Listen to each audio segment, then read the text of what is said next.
നമസ്കാരം. വർഷങ്ങളായി വിവാദങ്ങൾ നിലച്ചു നിന്നിരുന്ന ആറന്മുള വിമാനത്താവള പദ്ധതി നടപ്പാകില്ല.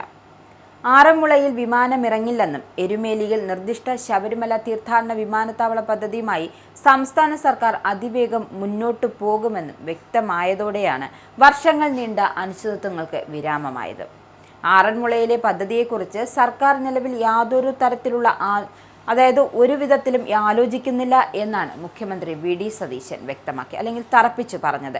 ഇതോടെ ഈ വിഷയത്തിൽ എന്ത് ചെയ്തു? എല്ലാവിധ ഊഹാപോഹങ്ങളും അവസാനിക്കുകയാണ്. പത്തനംതിട്ട ജില്ലയിൽ അത്യാധുനിക സൗകര്യങ്ങളോടെയുള്ള എയർപോർട്ട് വേണമെന്ന ആവശ്യം ശക്തമാണ് എങ്കിലും എന്തില്ല, പാരിസ്ഥിതികവും സാംസ്കാരികവുമായ പ്രത്യാഘാതങ്ങൾ ഉണ്ടാകാൻ ആറന്മുള പദ്ധതിക്ക് പകരം, ഇത്തരത്തിൽ പ്രശ്നങ്ങൾ ഉണ്ടാകുന്ന ആറന്മുള പദ്ധതിക്ക് പകരം സംസ്ഥാന സർക്കാരിൻ്റെ പൂർണ്ണ പിന്തുണ എരുമേലിയിലെ ശബരിമല വിമാനത്താവളത്തിനാണ്.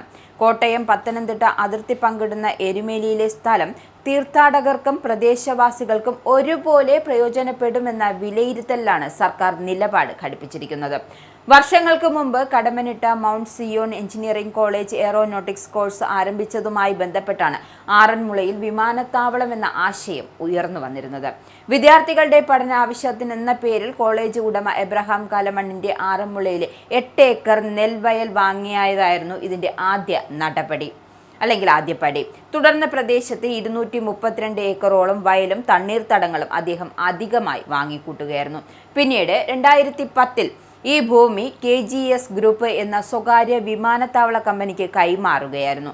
2011 ആകട്ടെ 232 ഏക്കർ വരുന്ന നെൽവയലുകളും സമീപത്തെ ജനവാസ മേഖലകളും ഉൾപ്പെടുത്തി പ്രദേശം വ്യവസായ മേഖലയായി പ്രഖ്യാപിക്കപ്പെട്ടതോടെയാണ് ജനങ്ങൾ തെരുവിലിറങ്ങിയത്. നാടിന്റെ പരിസ്ഥിതിയെയും പൈതൃകത്തെയും തകർക്കുന്ന പദ്ധതിക്കെതിരെ ജനകീയ പ്രതിഷേധം ആളിക്കത്തി. പള്ളിയോട് പള്ളിവിളക്ക് സംരക്ഷണ സമിതിയുടെ നേതൃത്വത്തിൽ തുടക്കമിട്ട സമരം പിന്നീട് ആറന്മുള പൈതൃക ഗ്രാമകർമ്മ സമിതിയും വിവിധ ഏകോപന സമിതികളും ഏറ്റെടുത്തതോടെ സംസ്ഥാനത്തെ തന്നെ ഏറ്റവും വലിയ പരിസ്ഥിതി പ്രക്ഷോഭങ്ങളിലൊന്നായി മാറി. തണ്ണീർത്തടങ്ങൾ നികത്തുന്നതും ആറന്മുള പാർത്ഥസാരഥി ക്ഷേത്രത്തിന്റെ പൈതൃക ഘടനയ്ക്ക് ഭീഷണി ഉണ്ടാകുന്നതും പ്രദേശവാസികളെ കുടിയൊഴിപ്പിക്കുന്നതും ചൂണ്ടിക്കാട്ടിയായിരുന്നു ജനങ്ങളുടെ പ്രതിഷേധങ്ങൾക്കൊടുവിൽ വിഷയം നിയമ പോരാട്ടത്തിലേക്ക് നീങ്ങുകയായിരുന്നു. 2014 ദേശീയ ഹരിത ട്രൈബ്യൂണൽ ആറന്മുള വിമാനത്താവള പദ്ധതിക്കായി നൽകിയിരുന്ന എല്ലാ പാരിസ്ഥിതിക അനുമതികളും റദ്ദാക്കി നിർണായകമായ ഉത്തരവിറക്കി. തുടർന്ന് കേസ് സുപ്രീം കോടതിയിലെത്തിയെങ്കിലും ഹരിത ട്രൈബ്യൂണൽ